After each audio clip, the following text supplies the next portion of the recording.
Hello बच्चों, कैसे हैं आप लोग? बढ़िया। चलिए, नेक्स्ट लेक्चर में हम लोग देखे थे कि वैद्युत क्षेत्र तथा वैद्युत विभव में संबंध क्या है। जैसा कि यहाँ आपको है E यानी वैद्युत क्षेत्र, V क्या है वैद्युत विभव में संबंध क्या प्राप्त किया था आपने, E = माइनस dV/dr। ठीक, वैद्युत क्षेत्र E बराबर माइनस dV/dr। ठीक, dV/dr। अब इस पे हम लोग ये देखेंगे कि यदि ये भिन्न भिन्न एक्स एक्सिस 3 डायमेंशनल केस ले लें तो Ex, Ey, Ez क्या होगा। ठीक है ना, भिन्न भिन्न डायरेक्शन में अगर लिखते हैं तो जैसे एक्स डायरेक्शन में अगर लिखेंगे तब क्या होगा, एक्स एक्सिस का Ex = माइनस क्या हो जाएगा आपका Ex = क्या हो जाएगा, डेवा माइनस डेवा V/डेवा x। इसी तरह से Ey एक्स एक्सिस के लॉन्ग है, डेवा V/डेवा y। और Ez क्या होगा, माइनस डेवा V/डेवा z। ये 3 डायमेंशन केस में कि वैद्युत क्षेत्र एक्स एक्सिस एक्स अक्ष के एलांग, वाई अक्ष के एलांग और जेड अक्ष के एलांग कितना होगा, तो इनका अगर रिजल्टेंट यानी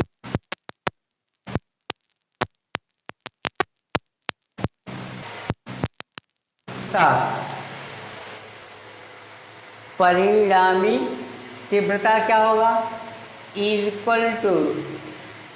परिणामी तीव्रता। ठीक है ना, परिणामी तीव्रता लिखेंगे तो E हो जाएगा IEx plus J EY plus K। यहाँ पे आप यूनिट वेक्टर लगाते जाएंगे सब पे, ठीक है ना, K EK। ठीक है ना, सब एक्स एक्सिस के लॉन्ग है। तो ये चूंकि 3 डायमेंशन केस में त्रिविमी केस में है, एक्स एक्सिस के लॉन्ग, वाई एक्सिस और जेड एक्सिस के लॉन्ग, तो उसका परिणामी तीव्रता क्या लिखेंगे हम, I IJ के यूनिट वेक्टर है। ठीक है ना, तो परिणामी तीव्रता मीन्स सबका योग हो गया, तो परिणामी तीव्रता होगा क्या है आपका, ठीक है ना, एक्स एक्सिस और वाई एक्सिस और जेड एक्सिस के अलांग। तो ये तो तीनों एक्सिस के अलांग क्या मिल गया आपका कि X axis, Y axis, Z axis के अलांग परिणामी तीव्रता IJK के फॉर्म में हो गया। लेकिन अगर वैल्यू फाइंड आउट करनी होगी तब क्या लिखेंगे आप, E ठीक है ना, √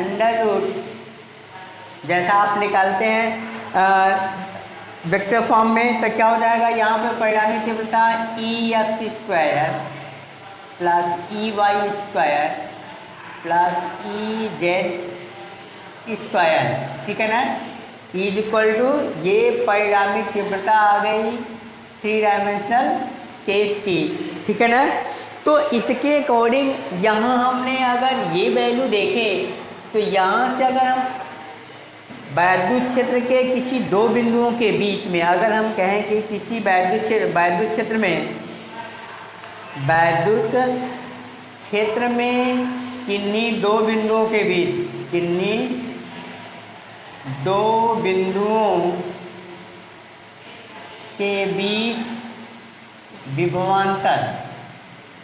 विभवांतर निकालना हो तो क्या निकालेंगे, यहाँ आ जाएंगे बेटा इस इक्वेशन से। मान लो इक्वेशन नंबर 1 है, तो इक्वेशन 1 से समीकरण 1 से क्या लिखेंगे कि dV क्या हो जाएगा, माइनस EDR।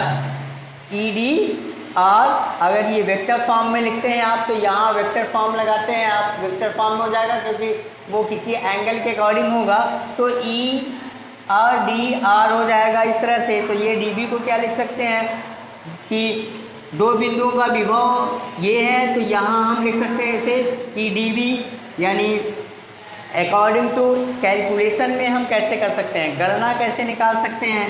तो यदि हम ये दो बिंदु ये मान लें, किन्हीं दो बिंदु के बीच विभवांतर आपने लिखा है, किन्हीं दो बिंदुओं के बीच विभवांतर समीकरण ये आ जाएगा। बट इसका कैलकुलेशन गणना कैसे करेंगे हम, गणना करने के लिए हम ये लिख सकते हैं कि अगर इनिशियल पॉइंट, पहला पॉइंट वी आई है तो हम वी आई से उस वहाँ का पोटेंशियल विभव दिखाते हैं, और दूसरा फाइनल पोजीशन जहाँ पहुँच रहा है उस दो बिंदु यानी प्रारंभिक बिंदु और अंतिम बिंदु के बीच का विभव, वहाँ रिलेशन में आपने देखा होगा संबंध स्थापित करने के लिए वी आई और वी एफ का।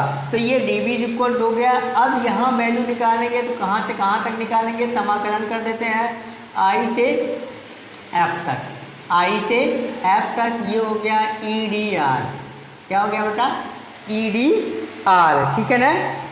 अब हम कहते हैं कि यदि आई बिंदु अनंत पे हो, यदि आई बिंदु अनंत पर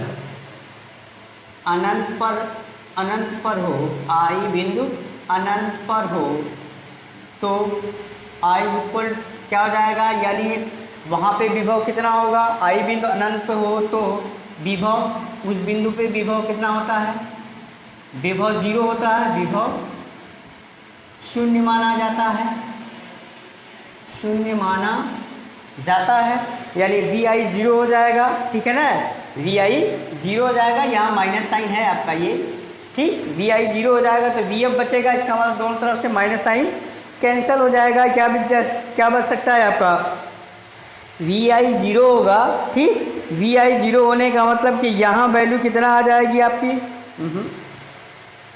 वी आई 0 होगा, बट यहाँ पोटेंशियल डिफरेंस कैसे लिख दिया गया यार, पोटेंशियल डिफरेंस जैसे आपने वहाँ फाइनल पॉइंट इस तरह से माना था, ये इस तरह से आपका था, भिन्न भिन्न विभव पृष्ठ बनाया था आपने, ये आई बिंदु था, ये एफ बिंदु था, तो यहाँ से यहाँ का पोटेंशियल चार्ज ऐसे ट्रेवल कर रहा तो वी एफ, यहाँ वी एफ था, यहाँ वी आई था, तो V F minus V I होगा, ये क्या हो जाएगा आपका, V F minus V I is equal to this.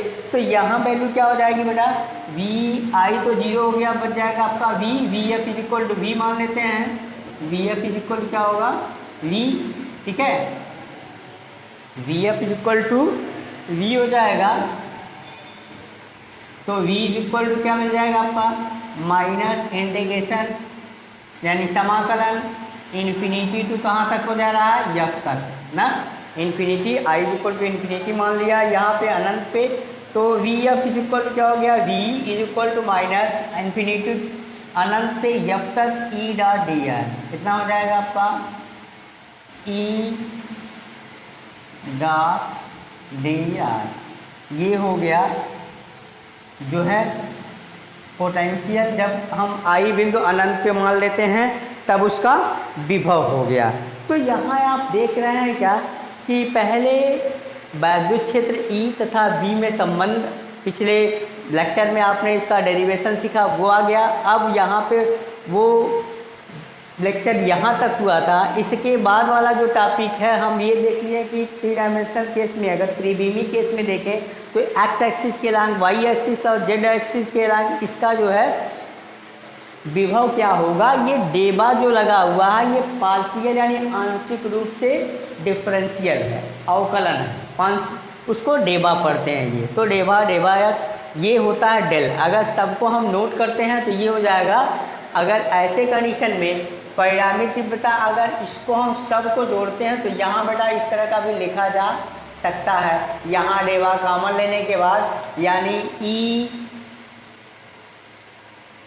E direct लिखेंगे तो ई कंडीशन हो जाएगा, E X, E Y, E Z, तो इन सबको अगर ऐड करते हैं, सॉरी यहाँ अगर इन सबको ऐड करते हैं तो इसकी वैल्यू भी पुट की जा सकती है यहाँ, ठीक है ना।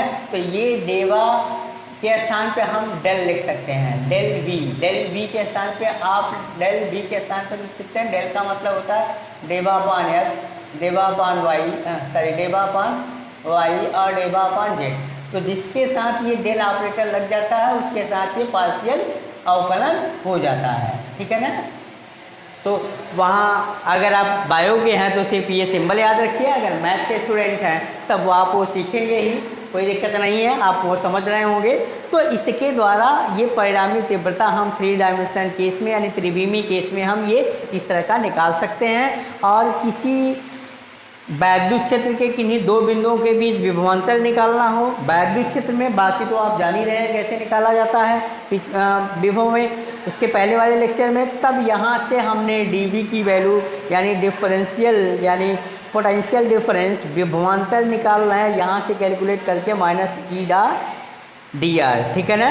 तो वहाँ से अब यहाँ अगर चूँकि फाइनल पॉइंट एफ है, इनिशियल पॉइंट ये है, तो विभवांतर फाइनल माइनस इनिशियल हो जाएगा, तो ये अंतिम बिंदु माइनस प्रारंभिक बिंदु बराबर ये हो गया। ये गणना करने के लिए ये फार्मूला कैलकुलेट करते हैं, जैसा कि इसके डेरिवेशन में इसके मतलब सूत्र ज्ञात करने में आपने ये देखा।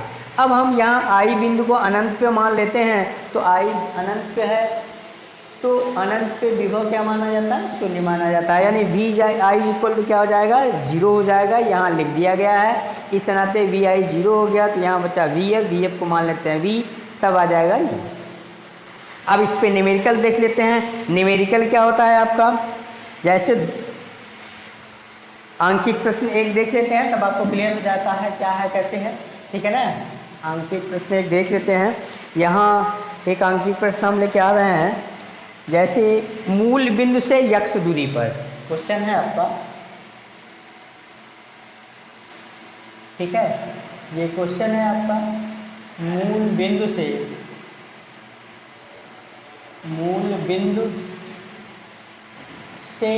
यक्ष दूरी पर, मूल बिंदु से यक्ष दूरी पर विभव v का मान, यक्ष दूरी पर विभव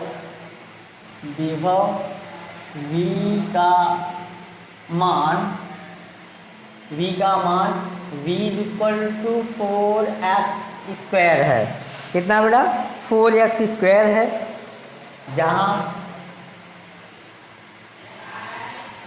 जहाँ v वोल्ट में है, v किस में है, वोल्ट में, तथा x मीटर में, x किस में है, मीटर में है, ठीक है।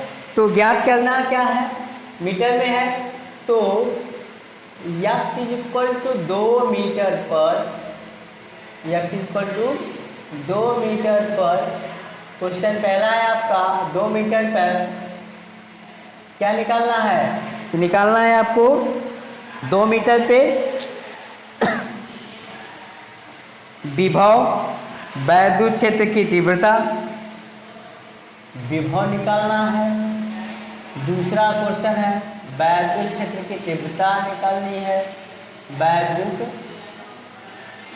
क्षेत्र की तीव्रता। और तीसरा क्वेश्चन है आपका वैद्युत क्षेत्र की तीव्रता,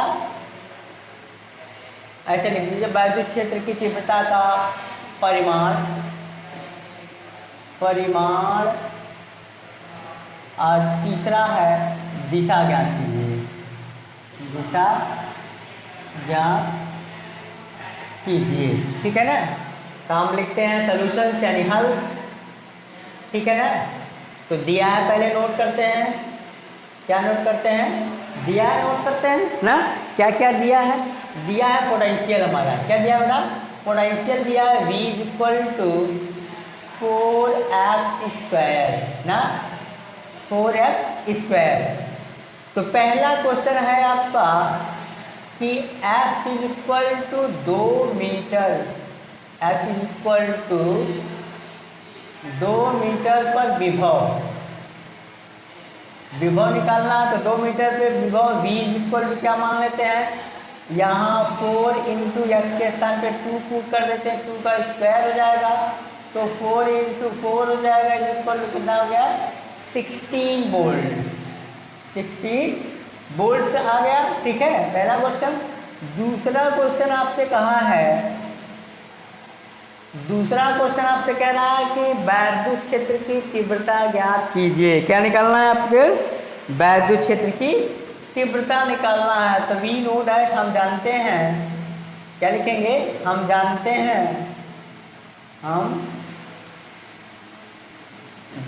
हैं कि is equal to minus D V upon D R ना, D V upon D R is equal to यहाँ डी माइनस डी की वैल्यू, वी की वैल्यू कितना है, वी की वैल्यू यहाँ से पुट करेंगे ये, ठीक है ना।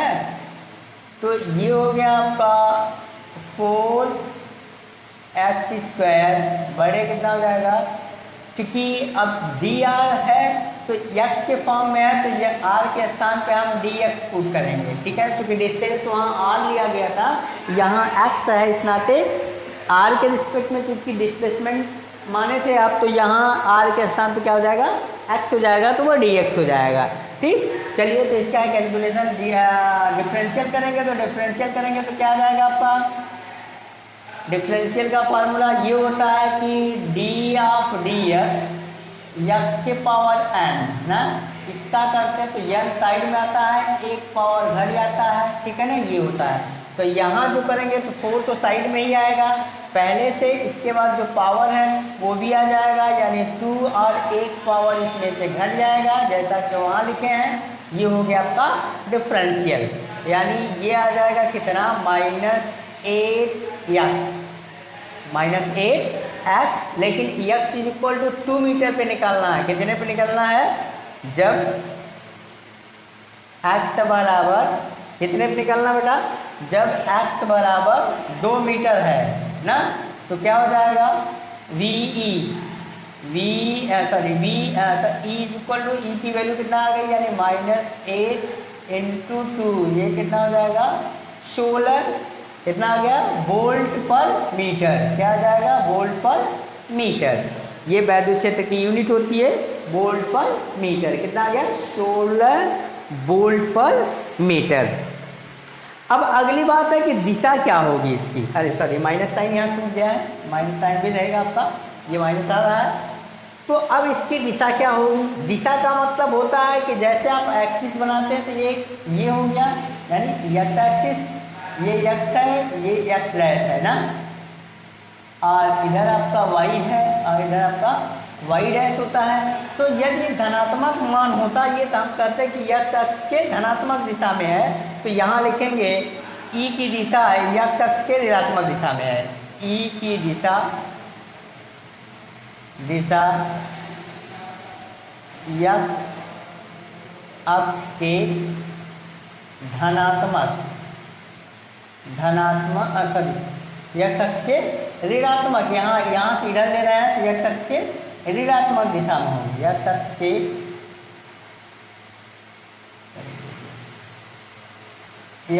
के ऋणात्मक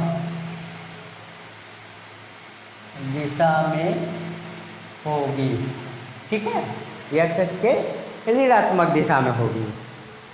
तो यहाँ आपका वैद्युत क्षेत्र की तीव्रता पे क्वेश्चन हो गया, ये कंडीशन आ गया आपका कि कैसे आपने फाइंड आउट किया वैद्युत क्षेत्र की तीव्रता, वहाँ आपको विभव दिया गया था, विभव के अकॉर्डिंग आपको फाइंड आउट करना था ना, विभव के अकॉर्डिंग आपको फाइंड आउट करना था। तो आपने यहाँ उस तरह का सिर्फ फार्मूला यूज़ किए। तो दूसरा तरीका भी इस फार्मूले पे कैसे हम कौन सा क्वेश्चन यूज़ करते हैं उसको देख लेते हैं हम ना, कि इस क्वेश्चन पे जो ये फार्मूला आपने लिखा विभवांतर कैसे निकालेंगे, कैसे विभवांतर निकालते हैं वो देख लेते हैं हम लोग। एक क्वेश्चन और फिर आगे चलते हैं बेटा ना, एक क्वेश्चन और देख लेते हैं। यहाँ क्या है आपका, ये आपका दूसरा क्वेश्चन, किसी स्थान पर वैद्युत क्षेत्र की तीव्रता, क्वेश्चन है आपका दूसरा, किसी स्थान पर वैद्युत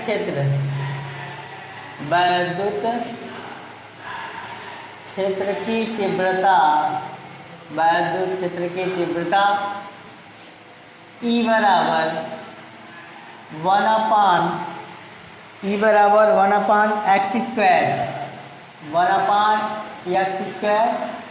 I है, ठीक है ना। यानी x एक्सिस, यहाँ जैसे आप 3 डायमेंशनल केस देखते हैं तो 3 डायमेंशनल केस में क्या होता है ये हो गया आपका, ये 3 डायमेंशनल केस है, ये एक्स एक्सिस, ये वाई एक्सिस और ये जेड एक्सिस। तो यहाँ हम आई लेते हैं, यहाँ जे लेते हैं, यहाँ के लेते हैं, ये हमारा मूल बिंदु है, ठीक है ना, ओरिजिन पॉइंट। तो एक्स एक्सिस के अलॉन्ग, इसका मतलब कि हम जो वैद्युत क्षेत्र है किसके अलॉन्ग है, एक्स एक्सिस के अलॉन्ग है, ठीक है ना। चलिए, तो अब हम यहाँ देखते हैं क्या हो जाएगा आपका, कि क्वेश्चन पूरा कितना होगा, इतना वोल्ट मीटर है, यूनिट कितना हो जाएगी, वोल्ट मीटर, ठीक। ई की वैल्यू 1/x² आई वोल्ट मीटर है। तो निकालना वैद्युत क्षेत्र की दिशा, पहला क्वेश्चन है, तो ज्ञात कीजिए, ज्ञात कीजिए, क्या ज्ञात करना है, पहला क्वेश्चन है वैद्युत क्षेत्र की दिशा, वैद्युत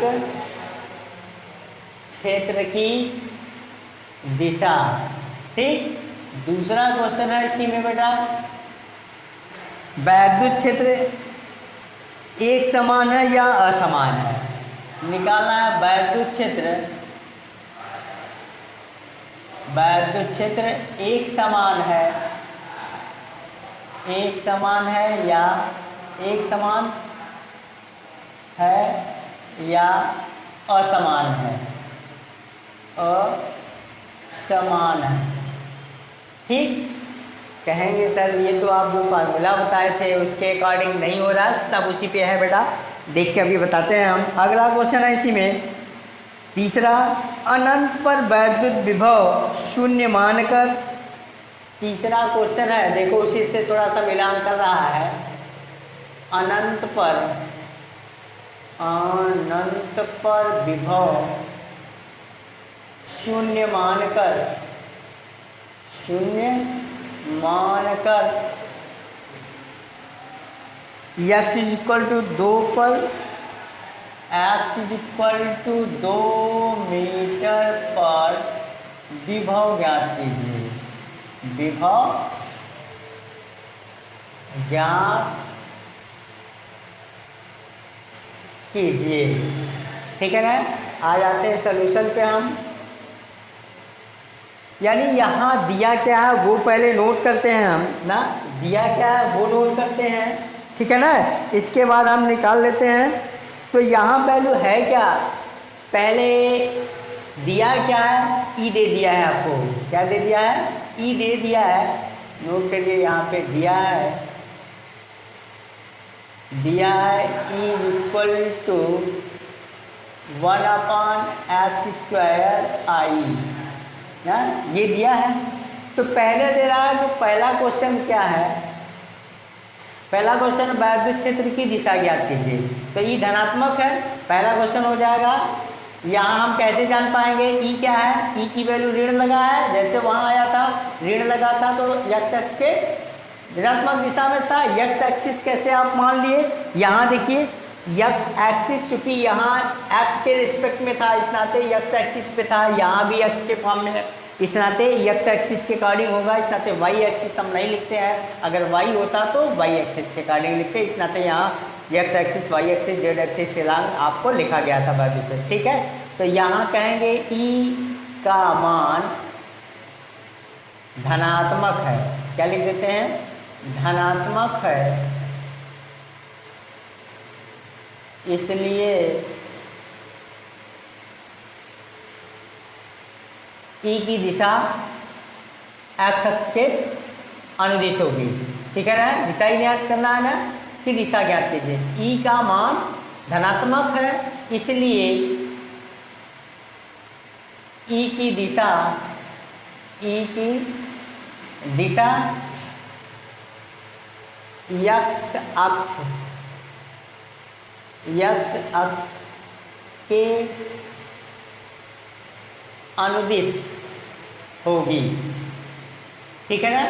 दूसरा क्वेश्चन ले लेते हैं, दूसरा क्वेश्चन क्या है, दूसरा क्वेश्चन है बेटा आपका, दूसरा क्वेश्चन क्या है, यहाँ जो है वैद्युत क्षेत्र एक समान है कि असमान है। अच्छा यहाँ देखिए, चूंकि क्वेश्चन जो है E कितना दिया है, 1/x² ना, 1/x², आई हम यहाँ नहीं लिखते हैं क्योंकि एक्स एक्सिस के अलॉन्ग है, तो यूनिट वेक्टर लेते हैं। तो यहाँ देखिए कि ई दूरी के व्युत्क्रमानुपाती है, इसका मतलब दूरी बढ़ रहा होगा ना। ई जो है क्या है, दूरी के व्युत्क्रमानुपाती है और बल के व्युत्क्रमानुपाती है, इसका मतलब दूरी बढ़ रही तो बहुत तेजी से ई घट रहा है ना। अगर हम ये लिखें तो यहाँ उधर वैद्युत क्षेत्र की तीव्रता भी ज्ञात किए थे तो वहाँ ऐसे आया था। तो कंडीशन ये है कि यहाँ एक्स स्क्वायर है, इसका मतलब कि दूरी बढ़ रही है, दूरी बढ़ रही है तो वैद्युत क्षेत्र घट रहा है, तो एक समान काम हुआ। इसका मतलब हम कर सकते हैं ई चूंकि इज इक्वल टू 1/x² से स्पष्ट है, ठीक, स्पष्ट है कि वैद्युत क्षेत्र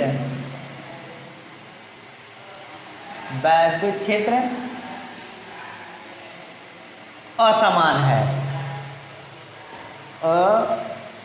असमान है, क्योंकि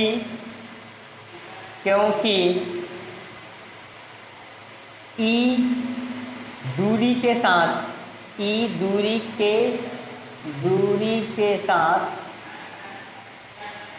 बदल रहा है, ठीक है ना, ई दूरी के साथ बदल रहा है, ठीक। तीसरा क्वेश्चन पे आ जाते हैं हम।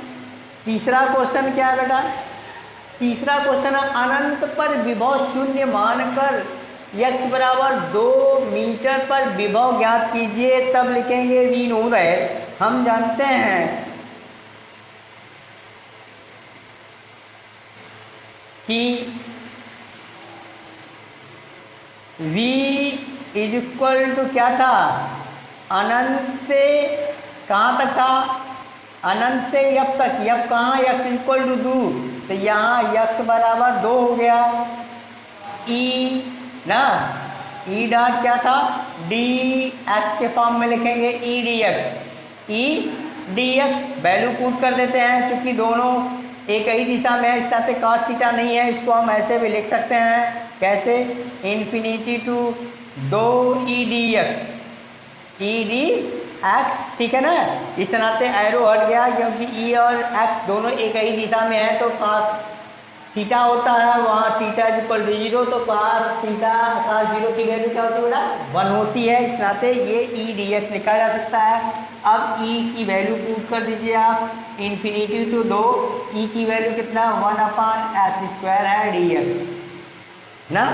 चलिए इसको ऊपर ले जाते हैं तो ये हो जाएगा integration infinity to 2x - 2 dx ना, x - 2 dx ना। अब इसके बाद हम यहाँ आ जाते हैं, यहाँ के बाद कहाँ आ जाते हैं हम, यहाँ आ जाते हैं, तो v इक्वल टू क्या मिल जाएगा आपको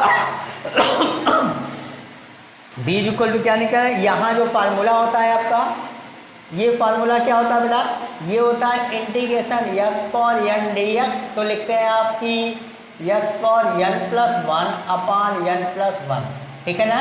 ये फार्मूला है आपका इंटीग्रेशन का n + 1, तो यहाँ करेंगे तो इसका भी उसी तरह से हो जाएगा, तो हो जाएगा x की पावर -2 + 1/2 -2 + 1, और बाकी जो लिमिट है वो लिमिट रखेंगे अनंत से 2 तक, ठीक है ना। चलिए अब ये कितना हो जाएगा, -1 ऊपर आ जाएगा, यानी माइनस, ठीक है ना। अच्छा ये फार्मूले में पहले से माइनस भी लगा होगा, ये दिमाग में नहीं आया ना, इस फार्मूले में पहले से माइनस भी लगा है, पहले से माइनस लगा हुआ है, तो ये value is equal to minus sign इतना है, तो माइनस ये और ये माइनस दोनों मिलकर के प्लस हो जाएगा, ये माइनस और ये माइनस मिलकर के क्या हो गया बता, प्लस हो गया, और यहाँ बच गया x के रहते -1/1, या तो एक लाइन और लिखना चाहो तो लिख सकते हो -1, यहाँ -1 आ जाएगा, और ये पावर कितना हो जाएगा आपका इन्फिनिटी टू 2। अब दोनों प्लस में हो जाएंगे तो लिख सकते हैं ये इनवर्स को नीचे ला करके 1/x अनंत टू 2, तो ये अपर लिमिट बोलते हैं डेफिनेट इंटीग्रल, मैथ वाले समझ सकते हैं, बाय वाले आप समझ दिमाग लगाइए कि ये जो ऊपर होता है उसको हम उच्च लिमिट, उच्च सीमा, और इसको निम्न सीमा बोलते हैं, अपर लिमिट और लोअर लिमिट, ठीक है ना। और बाकी मैथ वाले तो करेंगे, उनको कोई दिक्कत नहीं है। तो यहाँ पहले अपर लिमिट यानी उच्च सीमा में से निम्न सीमा घटाते हैं। तो यहाँ हो जाएगा 2 माइनस 1/5 इन्फिनिटी, ठीक है। तो ये तो पूरा 0 हो गया, ये आ गया आपका कितना 1/2। तो यहाँ वैभव कितना आ गया 0.05 वोल्ट, 0.5 वोल्ट, ठीक है ना। 0 कितना आ गया आपका 5 वोल्ट आ गया, ठीक है ना। ये आपका आंसर आ गया, ये हो गया आंसर आपका 0.5 वोल्ट। देख रहे हैं कि विभव कैसे निकाला गया। मोस्ट इम्पॉर्टेंट क्वेश्चन है, नोट कर सकते हैं आप।